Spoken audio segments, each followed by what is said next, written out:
तो जुड़े रहिए, इस वीडियो को शुरू से लेकर लास्ट तक जरूर देखिए। और अभी तक आपने अगर मेरा चैनल सब्सक्राइब नहीं किया है तो डू सब्सक्राइब, जो कि है देसी ब्लॉगर। शुरू करने से पहले intro. Hello guys, this Deepak, welcome to my channel Desi blogger. So guys, कैसे आप लोग? होप आप लोग अच्छे होंगे, सही सलामत होंगे। तो आज हम बात करने वाले हैं शव त्रिपाठी की रिस्पॉन्सिबिलिटी के बारे में। तो चलिए शुरू करते हैं। कॉस्ट कंट्रोल, जैसे कि मैंने आपको बताया कि कॉस्ट कंट्रोल के बारे में पता होना चाहिए सीडीपी को, कि क्या किस तरह से आप कॉस्ट को कंट्रोल कर सकते हो। फालतू का एक्सेस सामान आपके पास नहीं होना चाहिए जिससे कि आपकी कॉस्ट बढ़ जाती है। उसके अलावा ये सब कुछ पता होना चाहिए। उसके अलावा आपका मेन्यू क्रिएशन, आपको मेन्यू रोटेट करना पड़ता है। ये नहीं कि सालों साल तक एक ही मेन्यू चल रहा है, एक ही रेसिपी चल रही है, एक ही प्रेजेंटेशन चल रही है। एक सीडीपी को मेन्यू क्रिएशन भी पता होना चाहिए, मेन्यू चेंज करना चाहिए उसको, क्योंकि जिससे क्या होता है कि गेस्ट जो दोबारा आते हैं, स्टे करते हैं आपके होटल में, उनको लगता है कि हाँ कुछ नया मिल रहा है, कुछ डिफरेंट है। सेटिस्फाई होना बहुत जरूरी होता है गेस्ट का। ऐसे नहीं कि इस साल अगर कोई गेस्ट आया, वही नेक्स्ट ईयर गेस्ट आ रहा है और वही सेम चीज खा रहा है, तो फायदा क्या है। कोई रेस्टोरेंट है जो वॉकिंग गेस्ट होते हैं, वो आते हैं जाते हैं। तो कई बार क्या होता है कि आज आए आप, 4 दिन बाद आए तो देखा तो वही खाना मिल रहा है, 1 हफ्ते बाद आए तो वही खाना मिल रहा है। तो मेन्यू क्रिएशन करना, मेन्यू प्लानिंग करना, मेन्यू क्रिएट करना बहुत जरूरी होता है एक सीडीपी के लिए, जो कि एक सूशेफ का काम होता है, एक एग्जीक्यूटिव का काम होता है। बट वही है, जब आप एक एज अ सीडीपी आप सूशेफ का काम करोगे तभी आप उस लेवल तक पहुंचोगे। अगर आप सूशेफ होकर एक एग्जीक्यूटिव का काम कर रहे हो तभी आप एग्जीक्यूटिव बनोगे। ये एक बहुत जरूरी पॉइंट है। आपको पर्सनली जो है रिस्पॉन्सिबल होना पड़ता है हाइजीन। ऐसा नहीं कि आप खुद ही गंदे हो और आप दूसरे को नॉलेज दे रहे हो कि आप हाइजीन क्यों नहीं हो, आप सही चॉपिंग बोर्ड का यूज क्यों नहीं कर रहे हो। तो सबसे पहले आपको पर्सनली हाइजीनिक होना बहुत जरूरी होता है। सेफ्टी का ख्याल रखना पड़ता है। आप ऐसा नहीं है कि बिना किसी सेफ्टी के कुछ भी मशीन यूज कर। सेफ्टी प्रोसीजर होता है हर मशीन को चलाने का। सपोज एक ओवन है, उसमें आपने देखा होगा ग्लव्स होते हैं, आप बिना ग्लव्स के काम कर रहे हो और दूसरे को बोल रहे हो कि ग्लव्स यूज करो। तो सबसे पहले आपको अपने आप से हाइजीनिक होना पड़ेगा, सेफ्टी का यूज रखना पड़ेगा। आपको जो इक्विपमेंट यूज करना है किचन के अंदर, आपको पता हो कि कौन सा इक्विपमेंट कहाँ पर यूज किया जाता है। तो ये बहुत जरूरी है। Check expire date and proper storage of food items in the section. Storage के बारे में जैसे कि मैंने आपको बताया, स्टोरेज का आपको पता होना चाहिए कि कौन सी चीज कब स्टोर करनी है, किस तरह से स्टोर करनी है। आपको बता दूं कि 3 दिन की एक्सपायरी होती है, जो कि सपोज आज आपने अगर शाम को कोई एक्सपायरी डेट लगाई है तो वो आज, कल और परसों, मतलब 3 दिन तक उसकी एक्सपायरी डेट रहती है। उसके बाद उस डेट को चेंज किया जाता है या तो उस सामान को फेंक दिया जाता है। तो एक्सपायरी भी चेक करना जरूरी है। ऐसे नहीं कि आपका एक्सपायरी सामान चिलर के अंदर रखा हुआ है या फ्रीजर के अंदर रखा हुआ है। चेक करना भी एक काम होता है सीडीपी का, जो कि बहुत ज्यादा इंपॉर्टेंट है। अगर वो नहीं करता है तो वो कॉमियों से ये काम करा सकता है, मगर वो चेक करना एक सीडीपी का काम होता है कि सही ढंग से एक्सपायरी चेक हो रही है कि नहीं हो रही है। ये भी सेम है, आपको अपने हेड से, जो कि सूशेफ और एग्जीक्यूटिव होता है, उनके साथ बात करनी पड़ती है, डिस्कस करना पड़ता है। पूरे दिन में क्या क्या करना है या क्या किया, वो सब कुछ प्लान करना पड़ता है या बताना पड़ता है। आपको ब्रीफ डिटेल देनी पड़ती है उनको कि आज क्या हुआ, क्या नहीं हुआ, किस तरह से हुआ, किस चीज़ की हमको और ज़रूरत है, क्या हमको करना चाहिए, माइनस पॉइंट प्लस पॉइंट, पूरे दिन का जो आपको डिटेल जो है उनको देनी पड़ती है।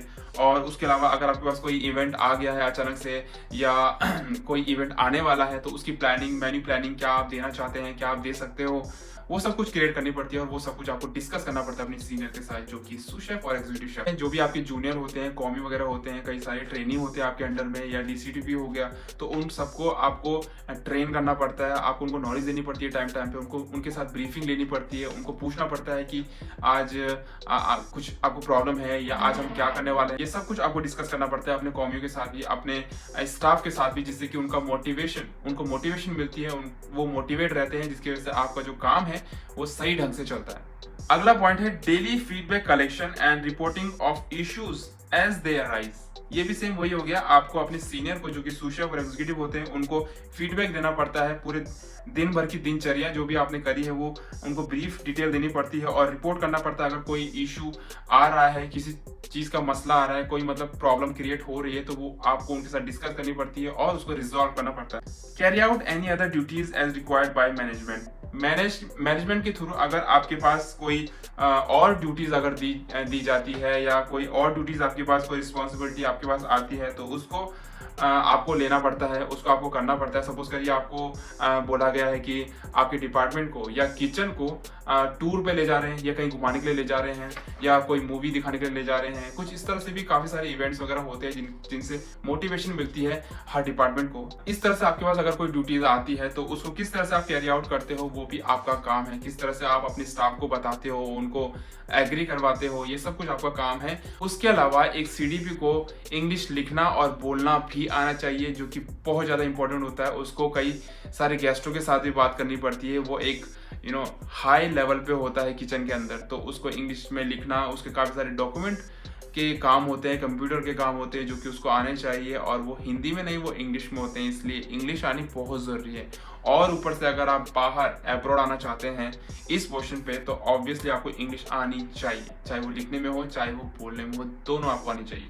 फ्लेक्सिबल वर्किंग आवर होने चाहिए। बिजनेस की डिमांड किस तरह से चल रही है, आपके पास कितने इवेंट है, कितना काम है, कितनी पार्टीज आपके पास आ रही है, तो उसके लिए आपको फ्लेक्सिबल होना बहुत जरूरी है। ऐसे नहीं कि आप 10 घंटे ड्यूटी कर रहे हो, 9 घंटे ड्यूटी कर रहे हो, उसके बाद बोल रहे हो कि इनफ, मैंने अपनी ड्यूटी पूरी कर ली। नहीं, आपको फ्लेक्सिबल होना बहुत जरूरी है। आपको 15 घंटे भी करने पड़ेंगे, 20 घंटे भी करने पड़ेंगे, 30 घंटे भी करने पड़ेंगे, नॉन स्टॉप। उसके लिए आपको रेडी होना पड़ेगा, तभी आप आगे बढ़ेंगे, सक्सेस होंगे। और लास्ट में आपको अंडर प्रेशर काम करना भी आना चाहिए। ऐसा नहीं कि आपने हार मान ली है या आप डिमोटिवेट हो चुके हो और आप बोल रहे हो कि इनफ, अब मैं नहीं कर सकता हूं। आपको फ्लेक्सिबल होने के साथ साथ अंडर प्रेशर काम करना भी आना चाहिए। बहुत ज्यादा इंपॉर्टेंट पॉइंट है। तो गाइस, होप आपको कुछ ना कुछ नॉलेज मिली होगी, पता चला होगा कि एक सीडीपी को क्या काम करना पड़ता है। और अगर आप सीडीपी बनने वाले हैं या फ्यूचर में बनोगे, तो आपको पता होना चाहिए कि आप क्या करने वाले हो। तो रिमेंबर, इस वीडियो को दोबारा से देखो अगर आपने यहाँ तक देख लिया है, और जरूर नोटिस करो कि आपको क्या करने की जरूरत है अपनी लाइफ में, और क्या ऐड करने की जरूरत है जिससे कि आप सक्सेस हो पाओ। हमेशा याद रखो कि अगर आपको एक लेवल ऊपर जाना है तो आपको उस लेवल तक का काम करना पड़ेगा। अगर आपको उस लेवल से और ऊपर जाना है तो उस लेवल का आपको काम करना पड़ेगा, दिखाना पड़ेगा, तब जाके आपको प्रमोशन मिलेगा, तब जाके आपको सक्सेस मिलेगी। होप आपको वीडियो अच्छा लगा होगा। अगर अच्छा लगा तो प्लीज लाइक करिए, शेयर करिए, शेयर जरूर करिए, क्योंकि जब तक आप इसको शेयर नहीं करोगे या लाइक नहीं करोगे, मुझे मोटिवेशन कैसे मिलेगी। मैं भी काफी ज्यादा बिजी रहता हूँ अपने जॉब में, और टाइम निकालता हूँ आप लोगों के लिए, काफी सारे वीडियोस बनाता हूँ, जैसे कि आपने देख लिया होगा। और ये जो आप देख रहे हैं वीडियो, ये भी मैं टाइम निकाल के आप लोगों के लिए बनाता हूँ।